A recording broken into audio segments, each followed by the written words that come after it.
Okay, so hello everyone. Okay, so hello everyone. Welcome to this 14th session of the NWiC Educate series. We are kind of excited to restart Recording our in progress. after a brief hiatus, and are very grateful to have you, some old and new audiences joining us today. Briefly talking about NWiC. So NWiC is one of the Anita B Sisters affinity group, which was started back in November 2019.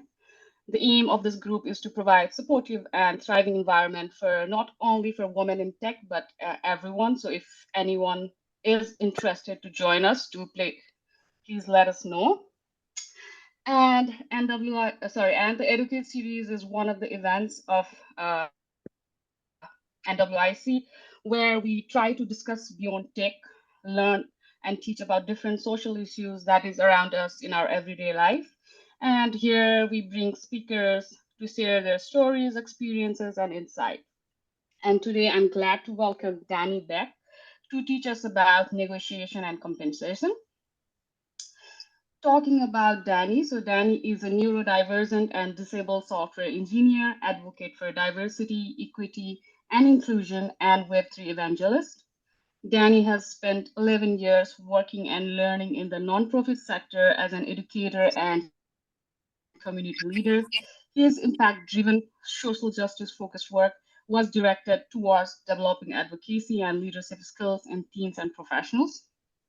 And it was only in 2020 he made the transition into the tech sector as a software engineer. Since then, he has led the founding engineering team at a Web3 startup, building software for the provenance, integrity, and logistics of act. He has taught software engineering, worked as the lead backend developer at a fintech startup, and senior software engineer at a national media network. He is now a senior backend engineer building blockchain entertainment platforms for music, film, and video games. So, Danny, welcome again, and the stage is yours. Thank you so much for that introduction. I'm really excited to be here with all of you. So yeah, just a quick hi, Danny Beck. I use he and him pronouns. It's really exciting to be here. As Anjela said, I've been in the tech sector for about 3 years, and before that, I spent a little over a decade working my way up in the nonprofit sector. I'm coming to you not as an expert in negotiation and compensation. I'm not an expert negotiator. I'm coming to you to share the wealth of the experience that I do have on both sides of the hiring process. And hopefully these frameworks that I'm going to share with you that have been successful for me will be successful for you as well. The landscape of compensation across the US and frankly in the world, for all of us, it's stacked against most people. It's stacked against us. We're operating in systems that are meant to build, that are built to funnel wealth up and away from those of us that are actually performing the labor. This is especially true for women, for people of color, for people who are immigrants, for people who are part of the LGBTQIA plus community, for anyone who is part of a historically marginalized or historically oppressed group. So getting a foundation in some of these frameworks is an essential way for us to get more of what our value is. Not our total value, it's not an equal exchange, never is in this society, but more of what we're looking at. So I'm going to go ahead and share my screen. And let me know, can you all see it? Can you see my screen? Okay, awesome. Okay, so let's talk about negotiation and compensation. We're going to break this down into 4 sections. How to set yourself up for success. We're going to talk about what does compensation look like. We're going to talk about offers, counter offers, and leverage. This section is the core. That is where the negotiation happens. All of this is essential to the process, but the actual, I want this much, you said this much, I want this much. That happens in our counter offers, offers, and leverage section. And then we'll talk about the role of recruiters because they play a really big role in this conversation in tech. So let's start with how to set yourself up for success. We're going to look at how to frame the process. We're going to talk about the essential inclusion of transparency. We'll talk about how to do effective research, and we'll tie it all together with evaluating our own needs. framing the process. So just by, like throw your hand up in Zoom or however you want to, but how many of you, when you have gotten a job offer and you felt so excited, almost like the company is doing you a favor? How many of you have felt like that? Anyone? Yeah. Thank you, Achal. Yeah. Thank you, Anjela. Yeah, I definitely have felt like that before. And that's great. That pride and gratitude can be really validating, and we should definitely acknowledge that. But thank you. Yeah, we have to be really careful not to let that pride and gratitude impact how we value ourselves. The company is not doing us a favor by offering us a job any more than we are doing them a favor by accepting. If we come into this conversation with too much humility, it can hurt our earning just as much as if we come in with too much hubris, with too much arrogance. We have to recognize and establish the frame of mind that what's happening is an exchange of value, not an equal exchange, mind you. The employer is always getting more out of the situation than we are, but it is an exchange of value, not a favor. And therein lies the foundation where we can begin to talk about what that value is that's going to be exchanged, right? Practicing compensation transparency is essential for employees to be able to successfully negotiate, because it gives us, the employees, insight into what the employer is willing to do at the negotiating table, and even how they might be treating some employees differently from other employees. We can look at within a company, we can look at within similar roles across different companies, even across industries and levels. It comes down to being an ally for your network, your colleagues, and your coworkers, and trusting in their allyship with you as well. Now, sharing your compensation information, what I'm talking about when I say transparency, that means telling people and having conversations about how much you're making and what that compensation package looks like. That is terrifying when you first start. It is really scary. Even more so if you're part of a group of people that has been historically oppressed or marginalized by the community and the society that we're participating in. So there's a couple strategies, very easy, low barrier to entry, that we can use to begin that process. And it starts with friends and folks whom you already have some trust. You can't start comfortably. I mean, I don't know about you, but it's not realistic for me to join a company and say, hey, nice to meet you, I'm making $175,000. That's not going to happen. We have to start with the people that we already have a sense of trust with. And that can be your friends who are in the same kind of role at a different company, same role at that company, a different role entirely. It doesn't matter, but we start with people where we already have trust. You want to use personal communication methods to do this. It's a lot scarier to talk about compensation in the company Slack channel than over your own, email or text messages. And you can create those spaces for yourself as well. I have a Discord server that I've created with a bunch of friends where we can have those conversations outside of the context of our company. And so creating that safe space, it's encouraging, it feels a little safer for us, and it's encouraging for people to reciprocate and respond, knowing that this isn't part of, we're not talking, it's like the difference between talking about this stuff in the office with your coworkers versus going out to dinner or to get a drink after and talking about it. We want to talk about it in a space that's safe for us. Now, in the US, I can't speak to outside of the US, but inside the US, the right to discuss your compensation is protected under the National Labor Relations Act. Certain government employees in the US are not included. So if you do work in the US at a US government office, you should check into that to make sure that you are protected. But for those of us in the nonprofit and for-profit sectors and a lot of government employees, your right to discuss that is protected. That doesn't make it feel any more comfortable to talk about it in the company Slack channel or in the office, but it is protected. In fact, some US states, again, I can only speak to my experience in the US, but some US states have enacted laws that actually are beginning to require elements of transparency in compensation for all jobs that are eligible to residents of a state.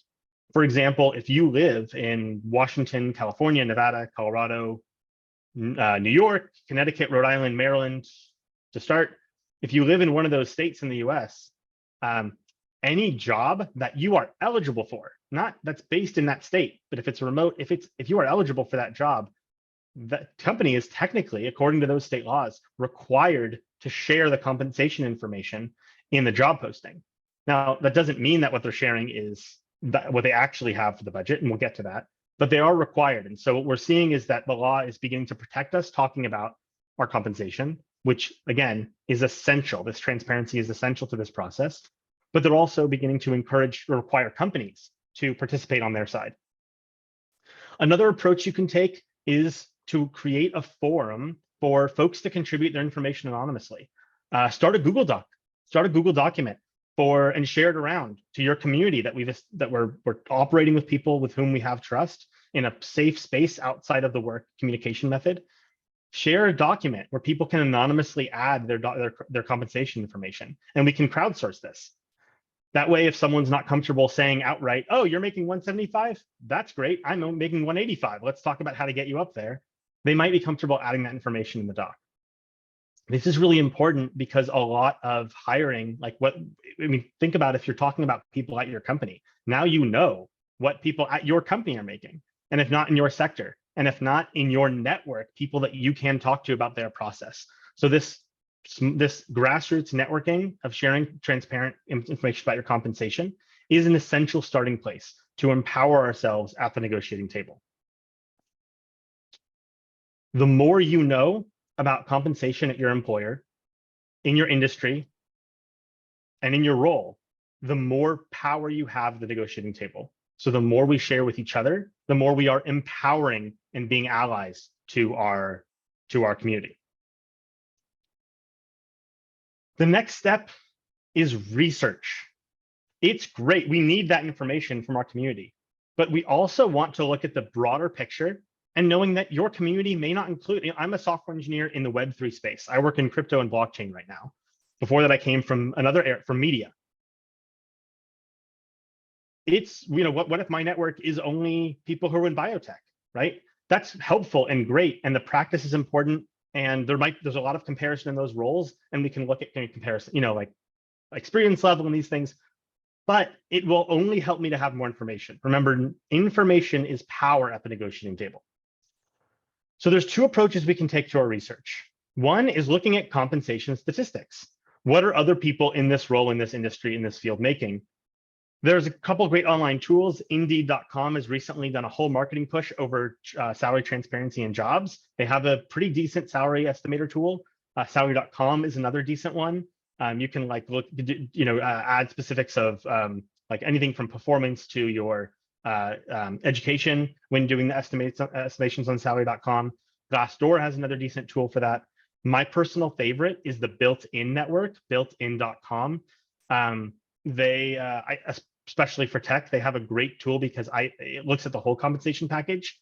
Things like salary.com don't always necessarily include what could be a lot much more monetary value in a package.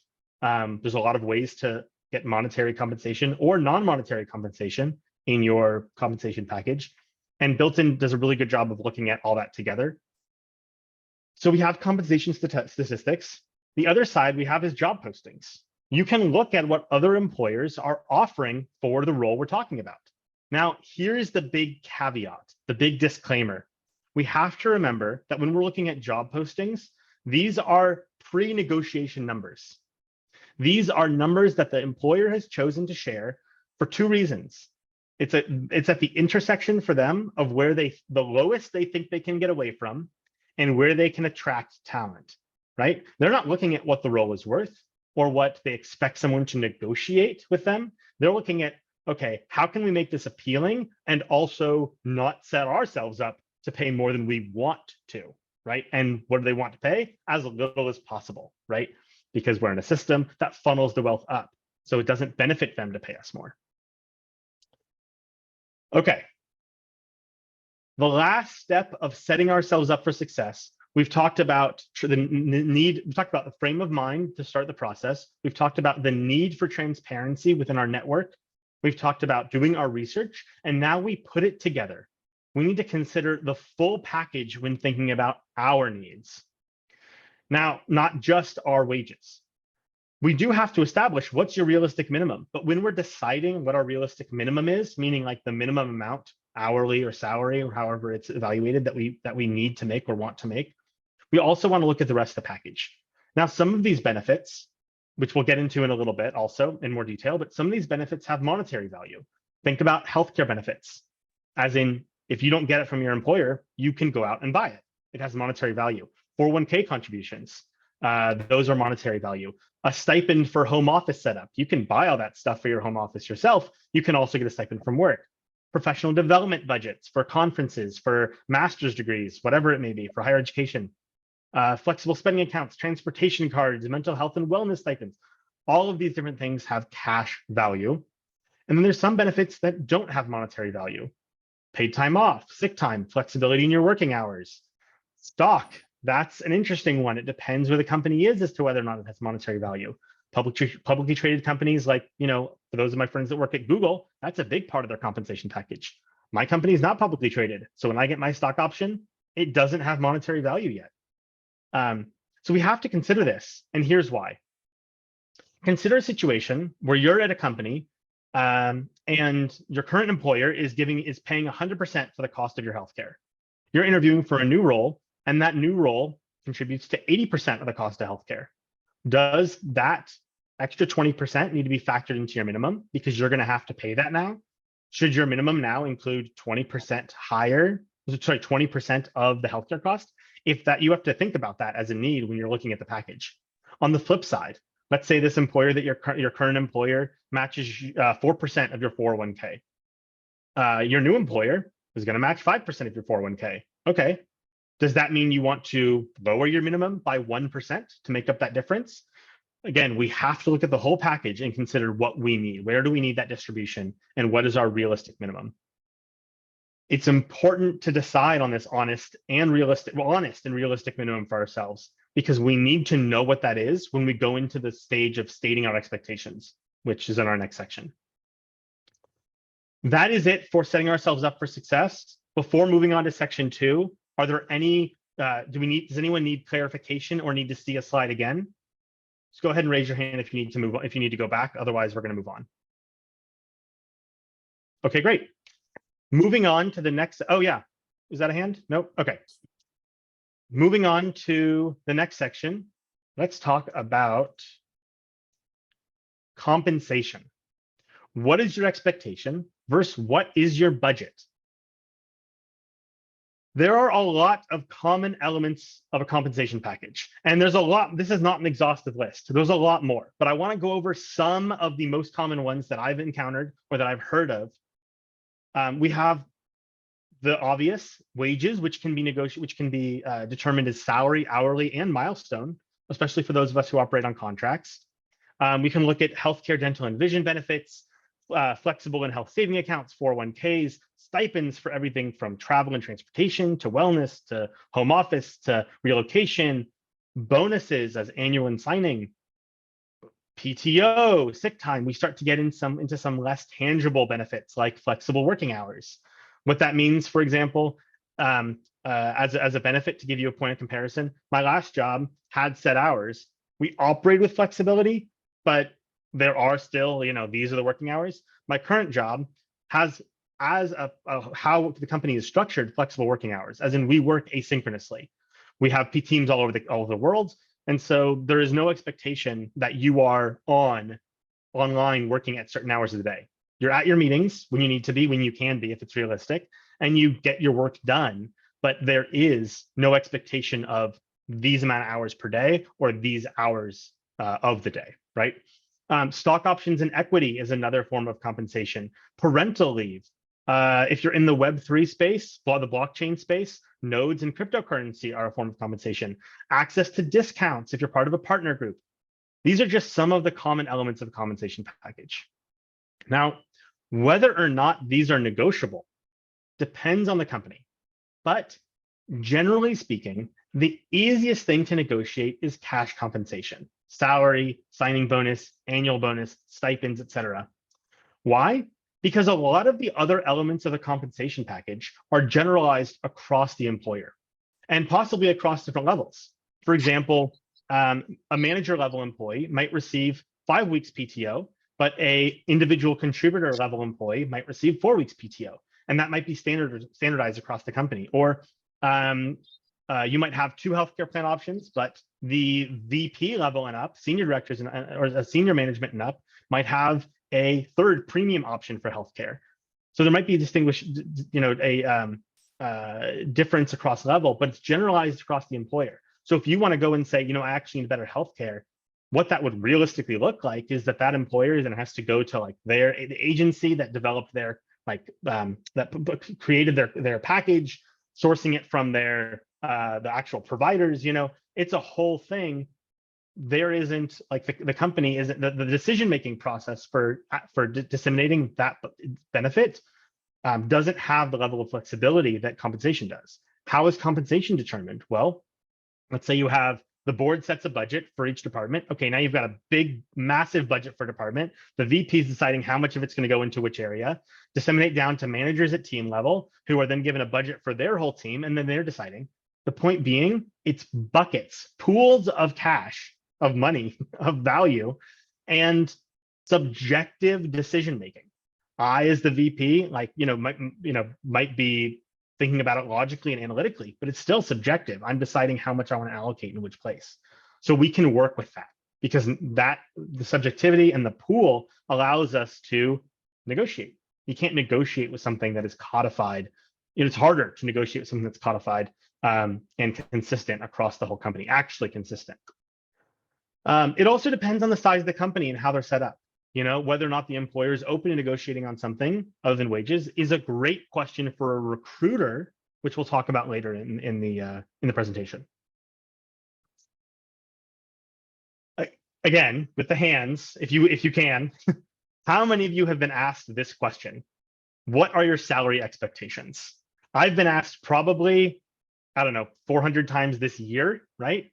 Every single time I talk to a recruiter, if I've got my hiring badge on LinkedIn, I'm getting asked that question 5 times a day, right? When you are asked, what are your salary expectations? Our goal in that moment is to deflect the question back at the employer. We want to know, what are they hoping to spend on hiring? A great response, how do we actually deflect it back? You can say something like, well, it depends. I want to learn more about the role and what the responsibilities are, and also consider my other prospects. I am interviewing for other roles. I'd have to know all that before I could give you an accurate expectation. But what's your budget for the role? We're pushing back on them wanting to, we want them to talk first, to give the number first. We're pushing back on them.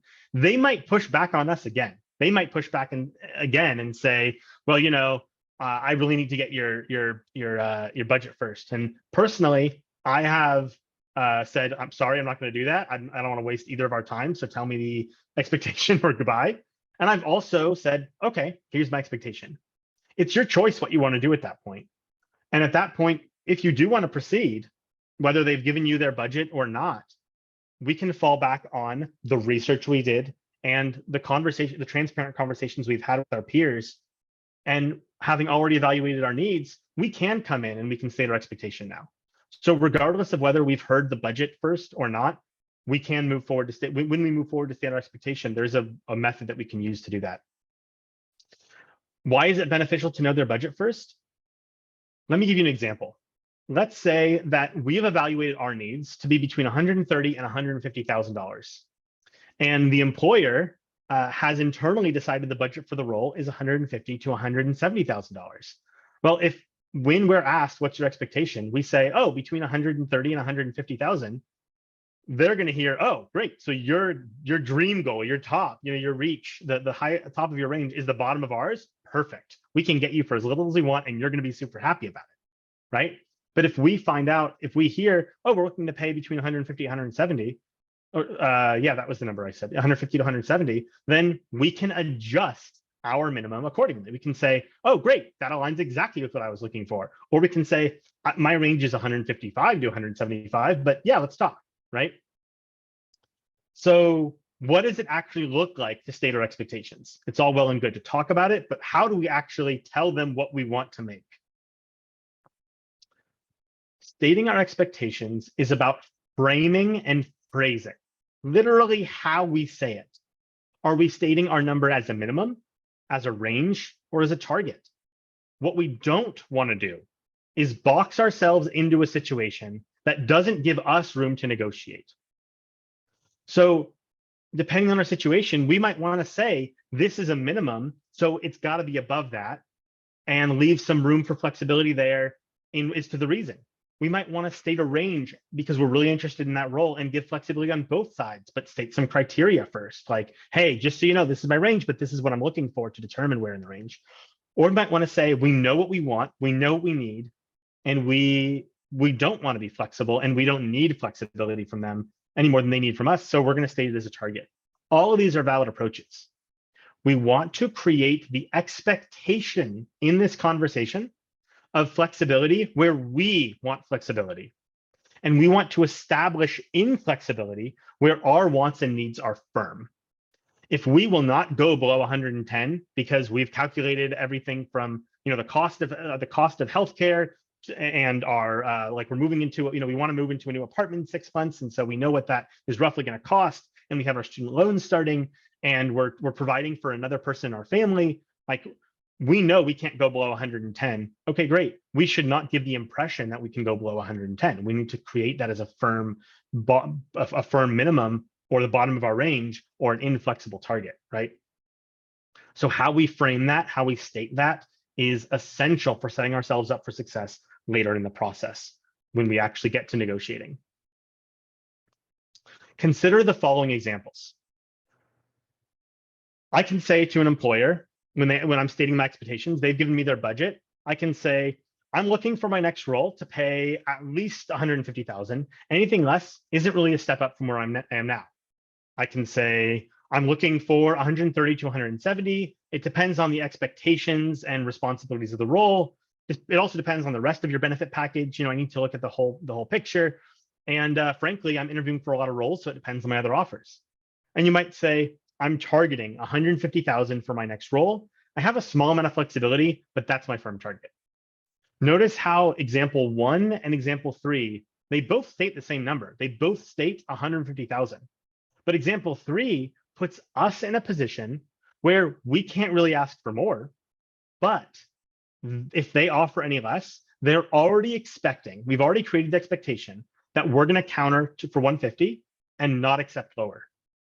On the other hand, 1 establishes a minimum but allows us to pick our leverage and our reasoning down the line. All we've said is not a step up. What does step up mean? Step up in responsibility, step up in other benefits. Like it gives us flexibility and a firm bottom.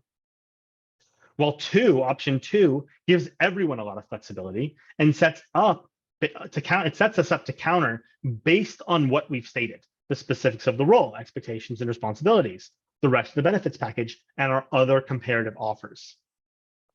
All these are just examples. And ultimately, we need to adapt them to our own situation. You might handle negotiation. I handle negotiation different.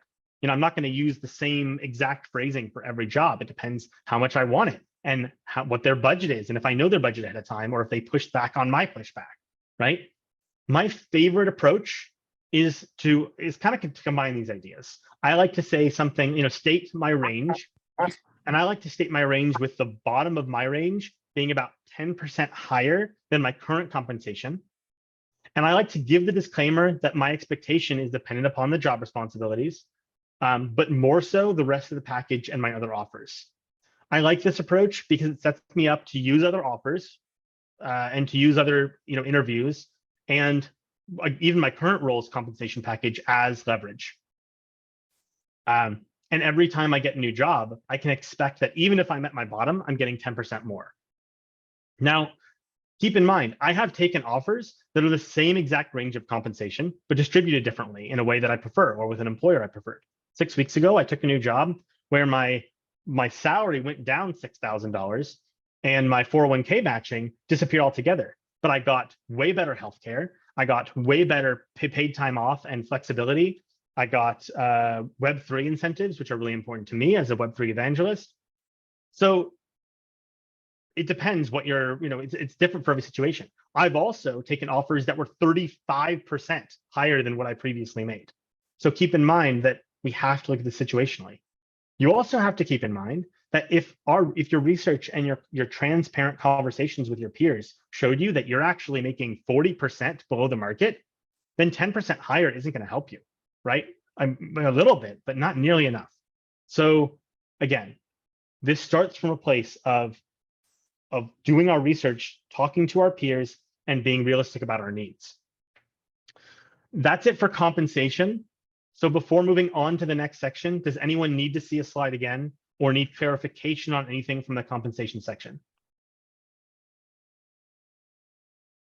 Okay, let's move on to talking about offers, counter offers, and leverage. This is where we add weight to what we want. This is where we say, actually, I want this amount. This is what you can consider. This is the act of negotiating. If there is nothing that, if you don't remember anything from this presentation, if you forget everything, there's only one thing I want you to take away. The most important thing for you to take away is that a first offer is only ever a first offer. If you don't counteroffer, there is no chance that you will get any higher than a first offer, and any increases that you get in your earning from switching jobs is going to be dependent upon the practice of the employers. And what do we know about the practice of employers? They're often predatory, unjust, and heavily biased. If we don't counteroffer, if we do counteroffer, there's no guarantee that they're going to accept our counter. But what we can guarantee is that if we do not counteroffer, if we accept the first offer right away, we can guarantee the company, the employer, will pay you as little as they think you will accept. And there is absolutely no chance for you to make more. If you counter and they reject your counteroffer, you can always accept the first offer. That's important to remember. It doesn't come off the table. You're just saying, okay, that's great, but how about this instead? If they say no, you say, okay, yeah, I can work with your first offer. That's fine. It is really, really unlikely that they will take an offer off the table because you decided to counter. There's often a lot of fear in this space of, okay, well, what if I don't want to seem greedy? What if I give a number that's my counteroffer is too high? Well, that's why we did our research ahead of time. And that's why we're having transparent conversations with our network and our peers about compensation. We know we're not going to come in $100,000 over what, we're not going to shock them. We are coming from a place of being informed, and that information is power at the negotiating table, remember. The other thing to remember is that they've already invested a lot of time and money into the hiring process, and you are the person they chose. Think about how much you've invested into this interviewing process. Well, they've invested a lot more because they started even before you started interviewing. They don't want to lose the candidate they chose any more than you want to lose the offer. So that offer isn't coming off the table. Research actually shows that there is always a little more on the table than what is stated in the budget or offered. That research shows that it's at least $5,000, at least $5K. But let me give you an example of a scenario. I've been at a company. I was hired at a company. I was given my first offer of 170K, and I negotiated back for 180K. They countered my counter and offered 175, and I took it. So the top of their budget they stated was 170. They stated the range for this role to me is 150 to 170. I negotiated above that range by 5,000. Now, a couple months before I was hired, other engineers were hired, and they were the range stated to them was lower, and they were offered 140,000 for the first offer, and they negotiated back for 5,000 to get 145.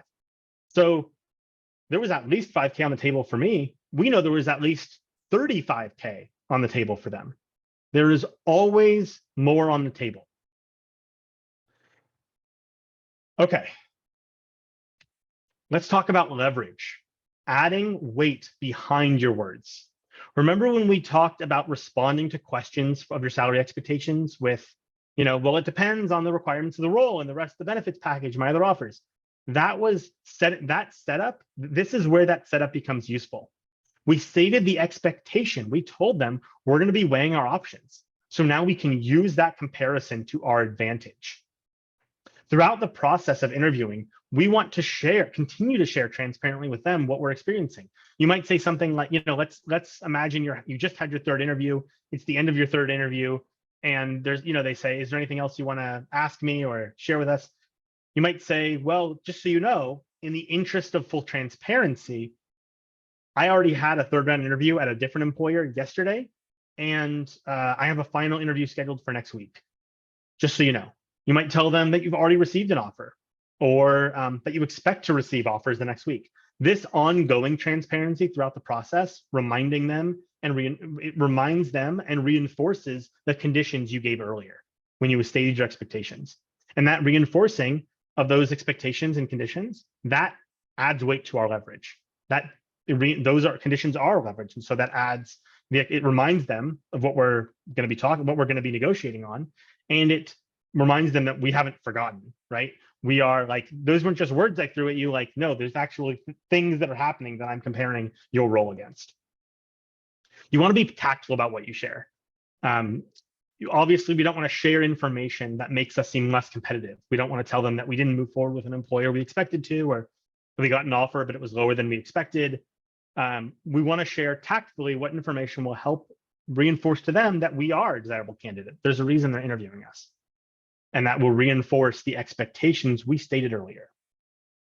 Now, if you have two offers and the lower one is for the job you want more, you tell the one you want more what your higher offer is. You tell them honestly, transparently, I want this role more between the two. I'd love to take it, but they're offering a better package and I have to be realistic about my needs.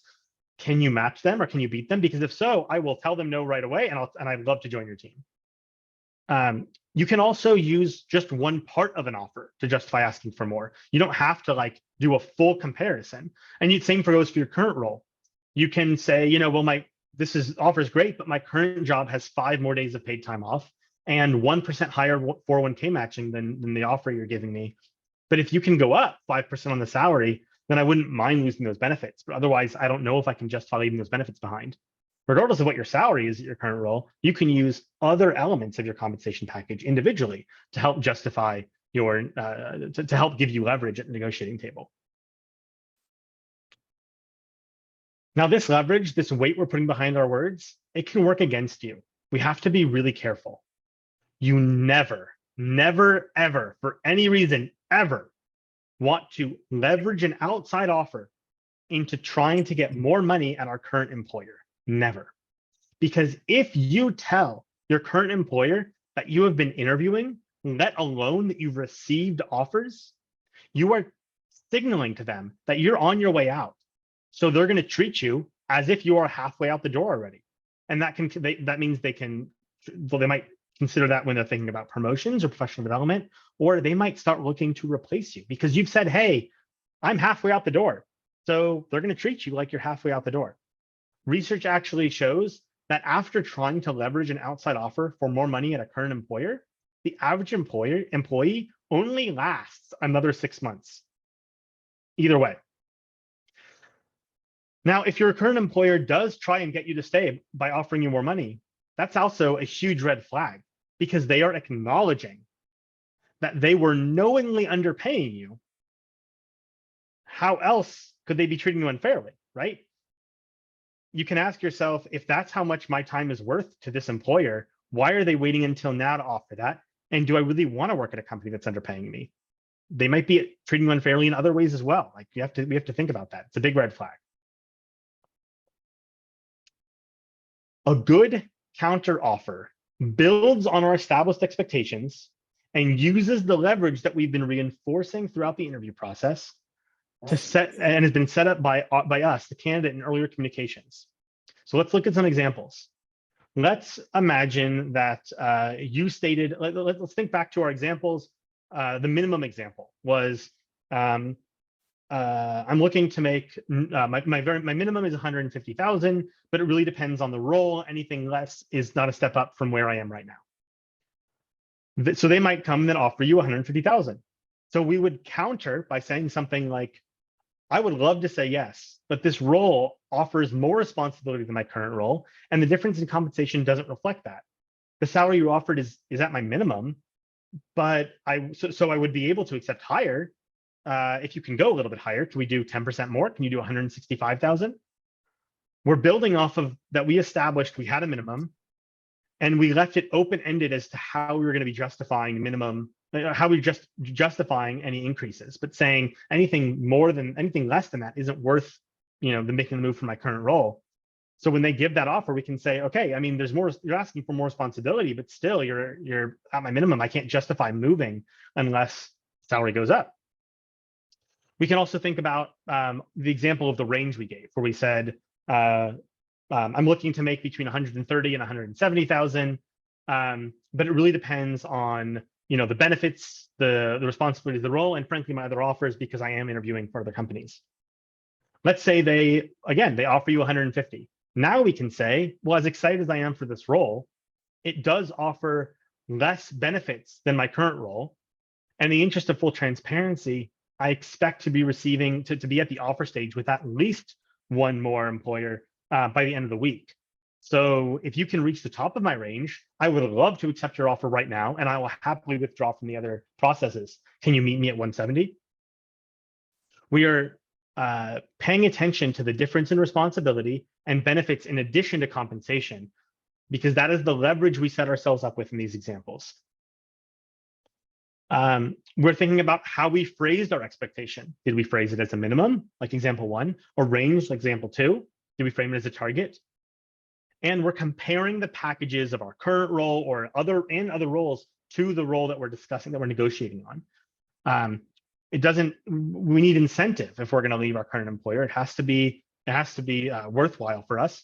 And we are communicating that we are making comparisons. We're weighing our options against each other, and we're communicating to the hiring manager these comparisons.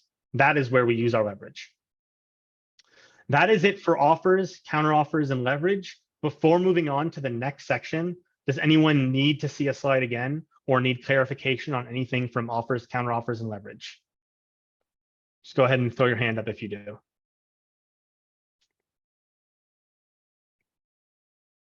Okay, cool. Let's talk about the role of recruiters, because in the tech sector, recruiters play a huge part of the hiring process. First, let's talk about external recruiters. Now, external recruiters are not employed by the prospective employer. They work for a recruiting firm or an agency, and they have a contract with an employer to find candidates for that role. We do not want to go around recruiters when we're interviewing. We want to work with them. They are our teammates and they are our advocates. These recruiters likely have valuable insight into past hires at a company. They might have relationships with the hiring manager and have an understanding of what actual flexibility the employer has versus their stated flexibility. They told you the range is 130 to 150, but they just hired someone last month for 165. They might have these insights. External recruiters are paid a flat amount that is a percentage of your salary. It's usually in the 15 to 30% range. 30% is on the aggressive side, but it's usually in that range.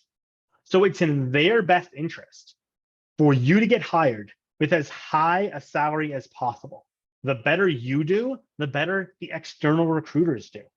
Now, internal recruiters are very different. They are functionally just a branch of the employer's HR.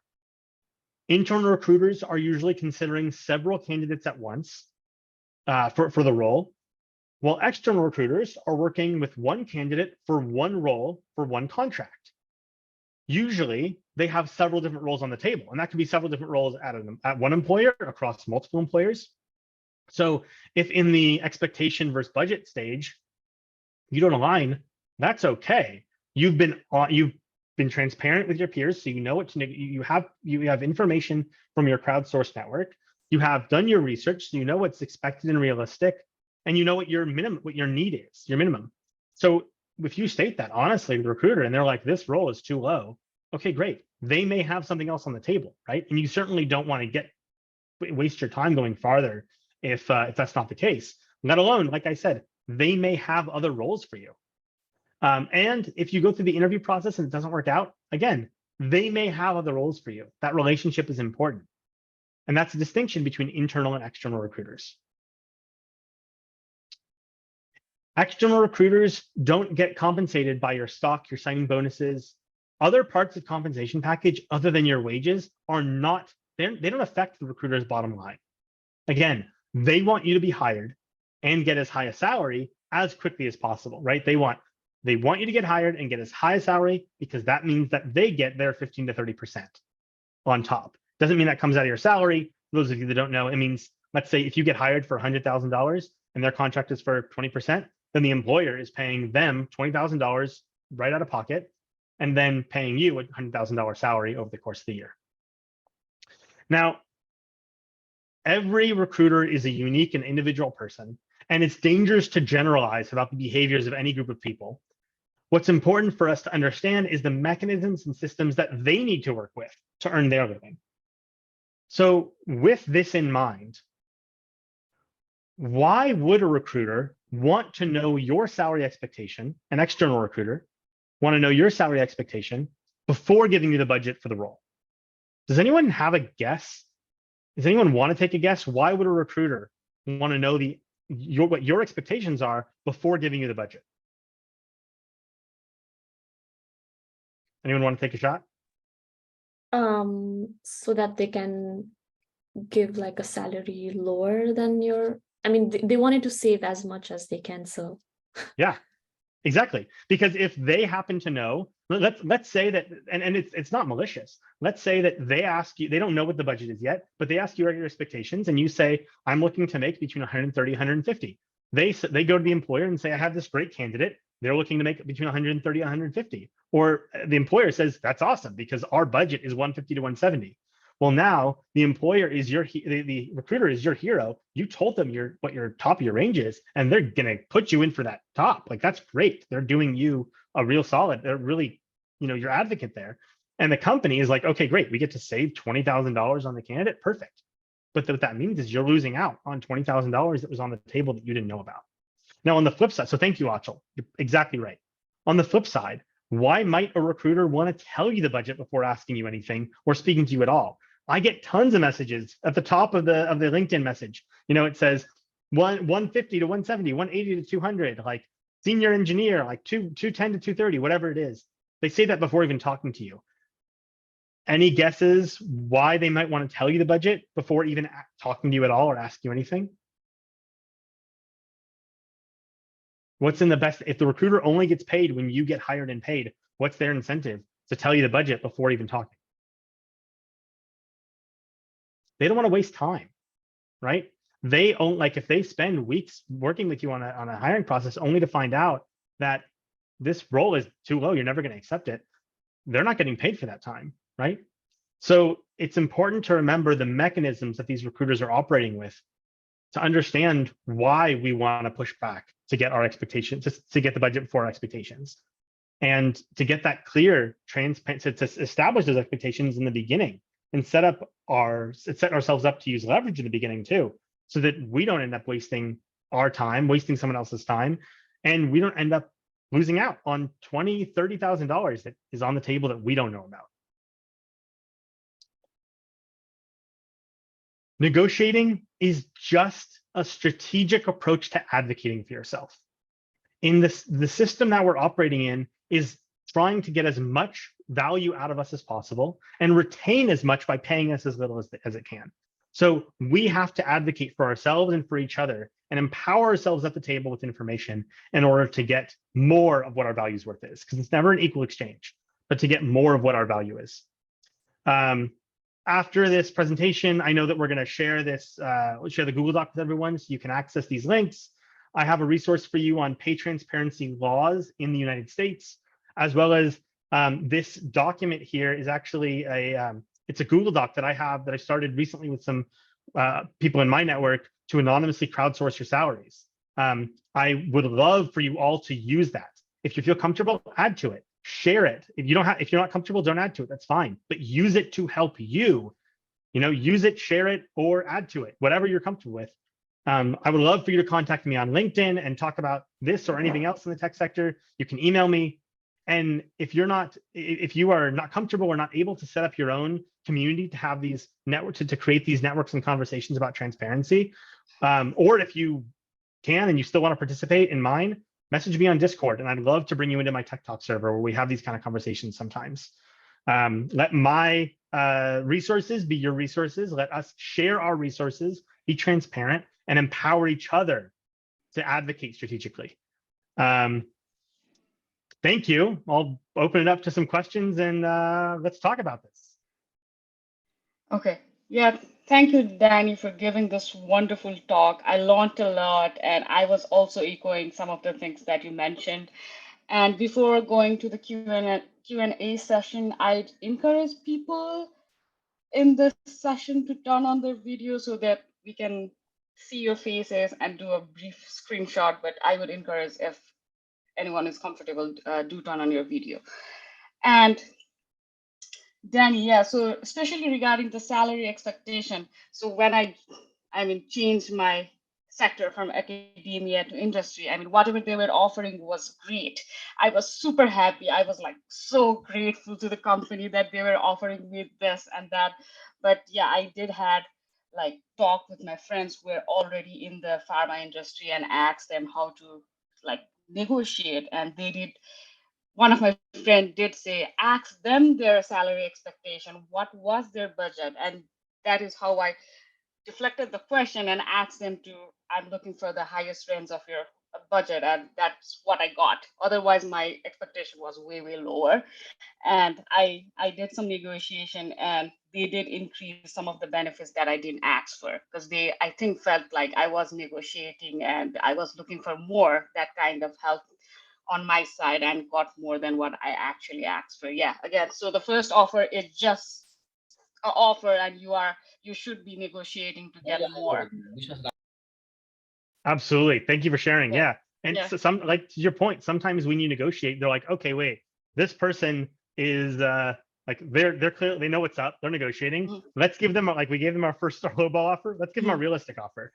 That is actually why I take such an aggressive approach to negotiating, because I want them to know I'm being aggressive.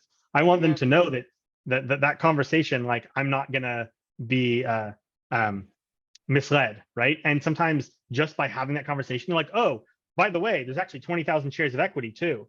Like, oh yeah, thanks for mentioning that. Yeah. Yeah. Oh my God. Yeah. You should negotiate. Everyone should negotiate. Yeah. Okay. Absolutely. So yeah, we are open for a Q&A session. So if people in the session have questions, you can post it on the chat, or you are free to speak up. Yeah, if not, we will start with the questions that were submitted while registering for the event. So are there any questions? Yeah, I have one question. Hi, Mhm. Let's hear everyone. it. So, is it possible to negotiate the salary in the same company, like for example, in your second year, like if you feel like if you have not negotiated much in your first offer? Yeah. So negotiating raises at your first company. So this is a different kind of environment of negotiating, because a lot of the leverage you can't use because you can't tell them that you're talking about other companies, right? If we can't leverage other outside offers, because if we try to, then we're telling them we're halfway out the door. So it doesn't complicate the situation a little bit. What I will say is, if they come to you and say, hey, everyone, this is your annual raise, that's a hard place to start from, because they're telling you we've generalized it, right? The same way that it's harder to negotiate for healthcare because it's generalized across the company. If they're coming to you and saying,